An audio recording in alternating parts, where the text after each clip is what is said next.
اعوذ باللہ من الشیطان الرجیم، بسم اللہ الرحمن الرحیم۔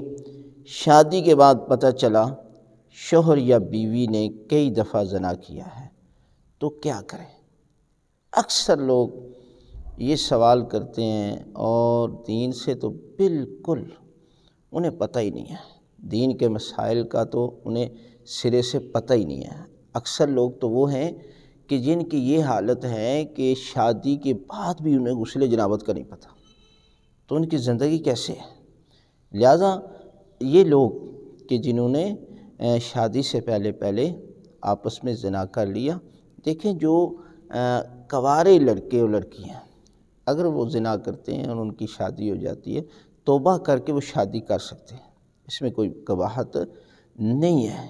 اس لیے کہ انسان جب توبہ کرتا ہے تو پروردگار اس کے گناہ کو سچے دل سے معاف کر دیتا ہے۔ لیکن وہ لوگ کہ بچی ہے، اس کی شادی کسی جگہ پر جو ہے وہ ہو گئی ہے، لیکن وہ کسی لڑکے کے ساتھ جو ہے وہ زنا کرتی ہے اور وہاں سے طلاق لے کر جو ہے وہ اس کے ساتھ شادی کرنا چاہتی ہے، تو وہ ہمیشہ کے لیے اس شخص پر حرام ہو گیا، ابدی حرام۔ لہٰذا اس شخص کے ساتھ جو ہے وہ شادی نہیں کر سکتی کسی صورت میں، اس لیے کہ یہ شریعت ہے، یہ شریعت مصطفیٰ ہے۔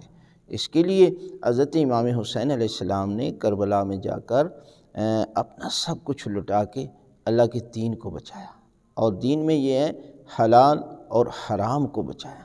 اگر آپ حلال اور حرام کو مکس کر دیں گے اور پھر کہیں گے کہ ہم جو ہے وہ مسلمان ہیں، تو پھر آپ مسلمان نہیں ہیں۔ آپ شریعت مصطفیٰ کو سمجھنا چاہیے، اس لیے کہ جو بھی مسئلہ ہے دنیا میں کوئی ایسا مسئلہ نہیں ہے کہ جس کا حل موجود نہ ہو۔ لہٰذا آپ کو شریعت کو سمجھ کر اس پر عمل بھی کرنا چاہیے۔